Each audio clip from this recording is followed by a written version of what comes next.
Welcome to Pimpy's Investment Chat, where we keep investment talk simple. And here's your host, Pimpy. What is going on out there, peeps? All right, earlier today, because so many people were asking about this, Nader released a video in which somebody was talking about the rate change to the Iraqi Dinar. As I did a translation, I realized he was literally just reading the news on an article I did. I don't know, what is it? I think his was July 27th, so that makes it about right. Just talking about the same thing I was. There's no rate change that's happened. No rate change has taken place in Iraq. There is talk of a rate change happening, but there has not been a rate change. You see, out there in YouTube land, there's a lot of suckers. That's right.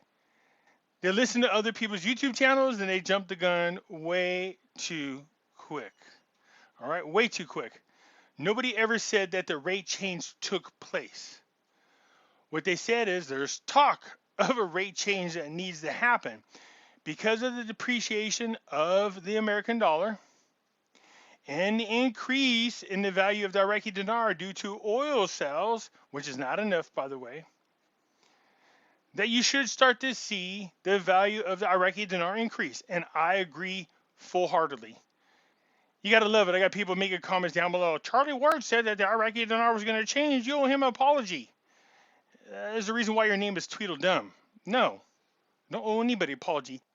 I never said that Iraqi dinar exchange rate wasn't going to change. It is going to change.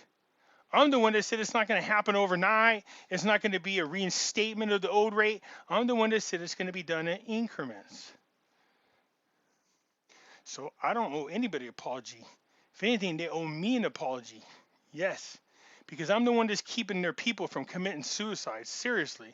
I can't tell you how many people have walked off the edge because of all the promises that were made by those people on the other side of the bullshit land. All right, so just calm down. The rate change is going to happen, but it's not going to happen overnight. I made a video making a case for the reinstatement of the 322 rate, and it made sense. It did, because if Maliki got in charge one way or another, even if he was not elected to a high-ranking official position, that he would get his people in there and then he would do what he wanted to do. Remember, this is a man that's accused of stealing not millions, not billions, but trillions of Iraqi dinar. Seriously. How do you think he's going to bring that money into the country without getting detected? He's not going to be able to. I made a case stating that, hey, this man could easily make an arrangement with another country, another company, another entity, in which he would sell the Iraqi dinar at a discount, and they could money launder into Iraq the dinars that he was holding. That's the case that I made. But Maliki has to get either in that high-ranking political position, or he has to get his people there. This is what I'm talking about. You saw what happened when it came to the prime minister. There's a lot of people, 5 people that were nominated for position. 2 of them were Maliki's people. And magically, what do we see happen? The other 3 people bailed out. They're not Maliki's people. And narrowed it down to Sundi, who's Maliki's man. So if one of Maliki's people get in there, what do you think is going to happen? They're going to do anything and everything that Maliki tells them to do. It's the same thing as having Maliki in there. Okay? We're not there. Let's talk about the position that we're in, shall we? Before we get started, though, hit the thumbs up button because I know how much you love me coming in there and busting your bubble. If you're not a subscriber, please do so, because when you do, it helps out the channel, and I surely do appreciate it. If you're thinking about buying gold and silver, and you should be, go check out our friends over at Money Metals Exchange. The link is down below in the description. If you're a first-time buyer and you spend more than $100, you will get a free ½ ounce of silver. Use promo code Pimpy, P-I-M-P-Y, and bingo was his name-o. So I started hearing rumors of people going, oh, yeah, they changed the rate. Yeah, they just haven't announced it to the public yet. I was like, what the hell are you guys talking about? Seriously, where the hell did you get this information from? Okay, And what happened was there was a video that was posted. Not that I'm picking on my friend Nader, because God knows I love him to death. And Nader made a comment that there's a video out there talking about the exchange rate. I don't think he made any commitment in a video to it. He just said, "Hey, there are people talking about the Iraqi dinar exchange rate." And then there was other YouTubers who took it upon themselves to say, "Hey, this thing changed overnight, blah blah blah. It's just not announced to the public yet." Let me tell you why that don't make sense. Let's just say for shits and giggles, they went ahead and they made the change privately, and then somehow got out publicly. What's to keep everybody and their mama from rushing out and buying more Iraqi dinar? Because they knew the rate change took place. That's why I know it's BS. By the time the public even finds out about it, it's already done privately, over with. And within nanoseconds, the public would find out about it. It makes no sense whatsoever to turn around and do it privately and then wait. Because if word got out, more and more people would buy the Iraqi dinar and they would get rich, rich, rich, and richer off of it. Come on, people, just use a little common sense, man. Work with me. Work with me, man. Seriously, if they had changed the rate so-called privately, then how do you know about it? How does anybody in YouTube land know about this? I know. They're Dakota ring wearing, secret handshake, numbers on the back screens, redemption center, 1-800 number. I got Navy, military intel, special handshake people. Is that what you're trying to tell me? Right? Is that how they found out? Yeah. For the past 15 years, and people have been telling you what? The numbers are on the back screen? Is that what they're saying? Tier 1, Tier 2, Tier 3? Isn't that what they're telling you? Stand by? Isn't that what they say? The military people who are handling the exchange, they're on standby? Isn't that what you've been hearing? For how long now? And you guys pay how much money for their private groups? Trump's in charge, and so is the White Hats. Is that what they told you? Where are they at now? How many more promises are these people going to make to you before you wake the hell up and realize they're full of crap? Seriously.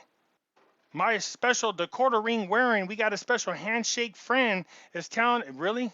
You guys? Come on, man. Welcome to the real channel, the grounded channel, the one that doesn't blow smoke up your ass, the one that doesn't pull a magical wand out of his butthole and sprinkle magic unicorn pixie dust all over you and pump you full of hopium. This is the channel in which we take a realistic view at different currencies and try to decide not only is it possible that the rate change will happen, but what is the probability? And that's what we're really dealing with. Now, I said earlier, some guy named Tweedledum or Tweedledee made a comment, "Hey, Charlie Ward said a rate change is going to happen. You owe him an apology." No, they owe me a thank you for making them exist. Seriously. If it wasn't for me, they'd have no idea what the hell Nasera Desera is. All they did was take it and blow smoke up people's ass and take it off into la la land. I don't do that. Welcome to the grounded channel. Okay? So what's going on over there in Iraq? Well, as usual, there's a struggle politically. And how many times did Pimpy say this? In order for you to have any kind of change to the exchange rate, there has to be a stable government, a stable country, a stable economy. How can you have a stable economy if they haven't even passed a budget? They need to work on building up their non-oil revenues. Didn't I state that? What did we see? Was it 3 or 4 days ago? This so-called expert came out and said, "Hey, look it, unless we build up our non-oil revenues, it's not going to work." How are you going to make all these things happen if you haven't even passed a budget yet? Their projected GDP is being affected because they can't even form a government. And you think that they're going to be able to just magically change the exchange rate without, one, forming a government, and two, having a stable government, three, without having a stable economy, and four, without having a stable nation? You're on the brinks of a civil war, and you people think they're going to change the rate. I do think we're a lot closer than people think. I do. But not the way these other jerks are trying to tell you. How'd that sound? So long, gay boys. Yeah, pretty much that's what it's like. When you listen to those other people tell you that kind of crap, look, I'm the guy that says listen to everybody. I am. I don't say don't listen to them. Listen to them, but don't put up with the BS. Don't put up with the lies. Make them show you receipts. One person piggybacks off the other. Hey, this is what's going on. Hey, with no proof whatsoever. Is it possible to change the rate tomorrow? Yeah, sure. Anything is possible.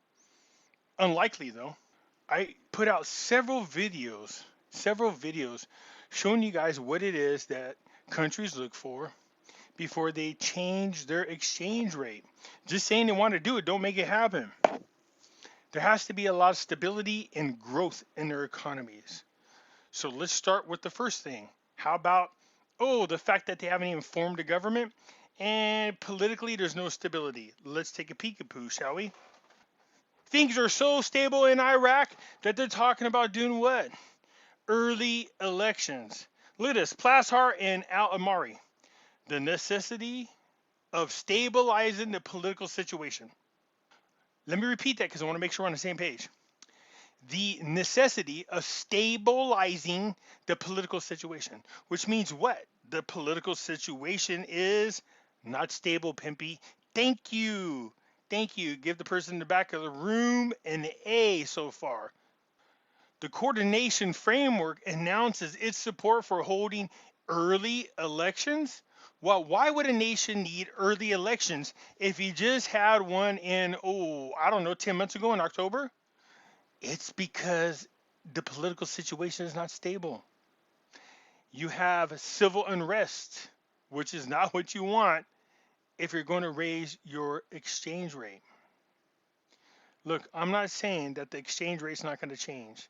If that was the case, I wouldn't even waste my time. I have Iraqi Dinar. I would sell it if I didn't think it was going to happen.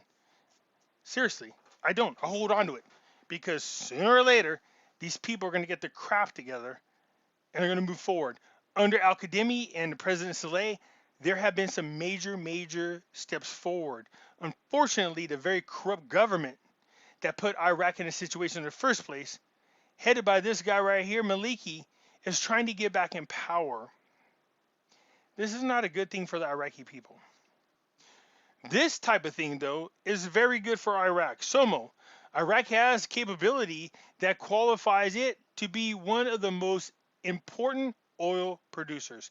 They still have not announced the oil that they found out there in the desert that will make them the number one as far as oil reserves are concerned.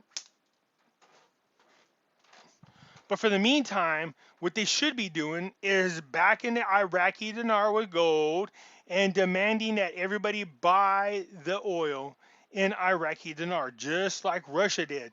Because you see, United States and Europe and all the people who are relying on Iraq and OPEC to give them the oil necessary to survive and have energy since they're boycotting Russia, this would be the time to make special demands. I'd be like, yeah, I don't have no problem with helping you people out, but I have special requests. I want the oil to be purchased in Iraqi dinars. Period. The only way you could purchase the oil is in Iraqi dinars. That would put a huge demand on Iraqi dinars from countries all around the world who have no other choice, none whatsoever, but to buy the oil from Iraq in Iraqi dinars, strengthen the dinar, and then turn around and back it with gold. That would increase their foreign reserves as well as their gold holdings, making their currency way stronger than it is now. Now, again, we'd still be stuck with oil being the number one revenue generator in Iraq, but take that money and open up more private sectors. Get to where you need to be, stabilize your government, stabilize your people, stabilize the economy, do away with your corrupt people, expand your non-oil revenue producing companies, and continue to force people to use the Iraqi dinar to go ahead and purchase your oil. All these articles are the same thing over and over. Early elections are being promised. People are jockeying for power. It's interesting, though, to see the coordination framework agreeing to early elections. I like how they say with conditions. In other words, we don't want to go to early elections because we're going to ass kicked. They will. They will lose even more seats than they did this last elections. People are tired of it. But the way the current constitution is written for Iraq, there's no protection from being stuck in a deadlock all over again. There has to be an amendment made. The amendment should be that those who hold the highest number of seats, period, get to decide what type of government controls the country. Because if they don't do that, they're going to continue to have 1/3 of the nation blocking any kind of progress of any type of government being formed. Anyways, that's it for now. Hit the thumbs up button. If you're not a subscriber, please do so, because when you do, it helps out the channel, and I certainly do appreciate it. I'll catch you later. I'm out.